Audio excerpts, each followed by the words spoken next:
Hey guys, my name is Brian. I'm the Trout Tornado. Today, I'm going to share with you how I fish two streamers at the same time. Now, if you're a fan of Kelly Gallup, Kelly says color is the most important thing. Two flies gives you the ability to rotate through those colors so much quicker. If you're a fan of George Daniels says you gotta have your flies where the fish are. Well, if you've got two flies, two different density of flies, one that's more of a floating fly and one that's more of a sinking fly, it'll allow you to figure out where those fish are quicker.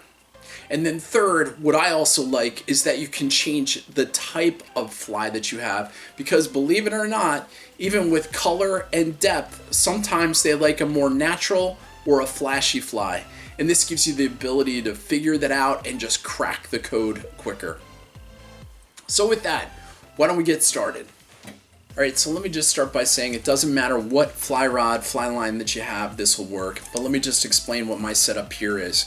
Basically, you go from your fly line or head. If you've got a constrictor knot, I cut off all my loops, no loops. And then I go with 2 feet of amnesia, 15 pound. I've got a Hesse knot here. I go 1 foot of 12 pound amnesia. And then this is where it gets interesting. I go to a barrel swivel. Barrel swivel here is a Spro. It's a size number 10. And then I have 10 inches of whatever pound test I'm fishing. It'll range from 6 to 12 depending on the clarity, depth, time of the year, etc. So that'll go to my top dropper or my first fly. From there, at a minimum, I have 3 feet until I get to my next fly. At a minimum, I've got 3 feet. Those are sharp hooks that go to my next fly. This happens to be a copper top on the bottom, and this happens to be a Lafkis deceiver, mini deceiver up top. And the reason why I maintain a 3-foot distance between my two flies is from something that Davey Watton taught me, which is that if you keep your flies in close proximity, there is a chance that the fish will get confused. And he's seen it, and you guys have probably seen it too, where you'll have a fish, when you're fishing a dry fly, he'll come up, inspect, he'll be tailing, going back, and if you have two flies, sometimes they'll go between both of them. They can do it with streamers too. And so we can eliminate the need for any confusion just by maintaining that 3-foot distance. And I also will tell you, I've had as much as 7 to 10 feet of distance between my top dropper and between my bottom fly. And I'll explain why next. So why would you ever want to have more than 3 feet of fluoro between your flies? The answer is pretty simple. It gives the ability to fish at different depths. And let me explain by just showing you an example of what I was fishing the other day. So, floating fly line, 3 feet of mono, as we know, to the barrel swivel, 10 inches to this Lafkis mini deceiver. I was fishing this the other day. This rides between 4 and 8 inches in the top of the water column. So you can see it, right? You can see it zigging and zagging and moving through the surface. The copper top, 5 feet, right, of fluoro between the two. This has got a 3/16 tungsten bead on the front of it. When it hits the water, boom, drops like a cannon, goes right down like a cannonball, right down to the bottom. Not literally, but you get the point. So with the Lafkis, right, it's 4 to 8 inches in the surface film, and the copper top is down 2 to 4 feet. So just think about that for a minute. 1 cast, 2 flies, 2 colors, 2 styles, 2 different depths, multiple options for the fish. I mean, why wouldn't you do that? Very easy to cast. It's freaking awesome.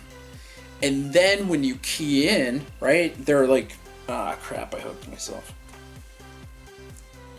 When they key in and you're like, oh man, they're destroying the Lafkis deceiver. They're coming up into 4 to 8 inches, right, to hit that. Now all you have to do is change the color of the fly on the back end to give them another option, right? To give them another flavor, something else that they want to try.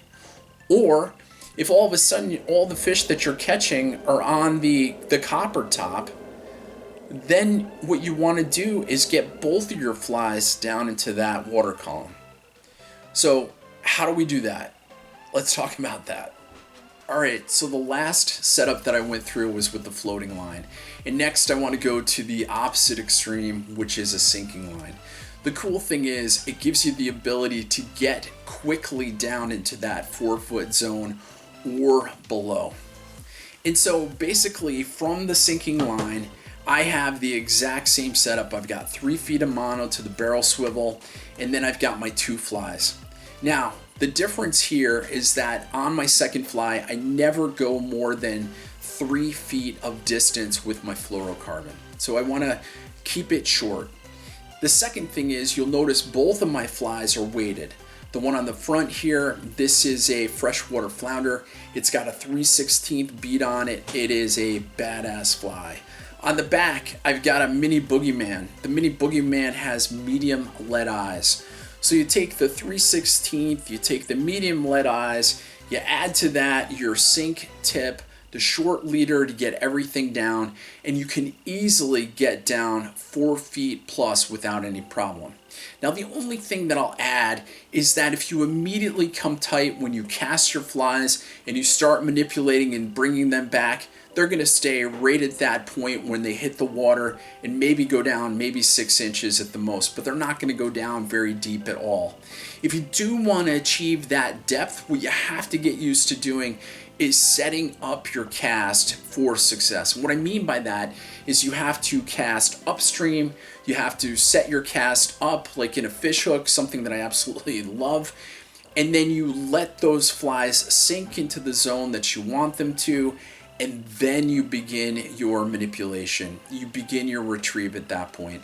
Again, at any point that you start retrieving, that is the zone, that is the place that those flies are going to come through the water column. So anyway, it'll probably take you a little bit of practice to figure it out exactly what your flies are gonna do when they're paired together, but that's part of the fun and that's part of the cool part of streamer fishing. So with that, why don't we take a look at a couple videos that I took the other day when I was out on the water, and I'll walk you through what I was doing. All right, so I'm in about 5 feet of water. I got my 10-foot sink tip on. Top fly is Lafkis Mini, bottom fly is Copper Top. I cast upstream, let it sink about 2 seconds, and then started bringing it back. So that Lafkis is down about 2 feet, Copper Top is 4 feet. And as you can see, that brown just came up and absolutely crushed the mini deceiver. All right, completely different scenario here. I've got about 2.5, 3 feet of water.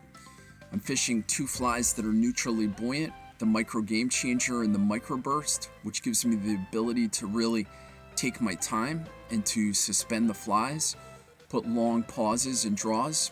And as you can see here, I just let it sit, settle down, and then boom, it's when that brown comes up and annihilates the fly. All right, the next 3 clips are all from the same piece of water. Ended up getting, I think, 5 fish in this one spot. Anyway, I've got a floating tip on, 10 feet. Top fly is the Lafkis Mini. Bottom fly is the freshwater flounder. And in this first scene, you can see I wanted to fish that shallow flat first, right? It's only like a foot deep there. And basically work that edge before casting out into the deep. The fish ended up taking that freshwater flounder. The second clip, cast slightly upstream. Gonna let it go down. Obviously I'm in the deeper, faster current, basically letting my flies get down. And now what I'm starting to do is jig that fly, and the fish just comes up, smashes it right on the seam, right there. In this case, he ended up taking the mini deceiver. In this last one, same cast, a little bit further down. Again, gonna work that slow jig across, basically letting it manipulate, jigging it across, doing some sharp pulses, and then it's on this pause right there on the seam where the fish comes up and nails it. All right, guys, so hey, I hope I've given you some different things to think about. Fishing 2 streamers at the same time gives you so many advantages. Figure out what the color is quicker.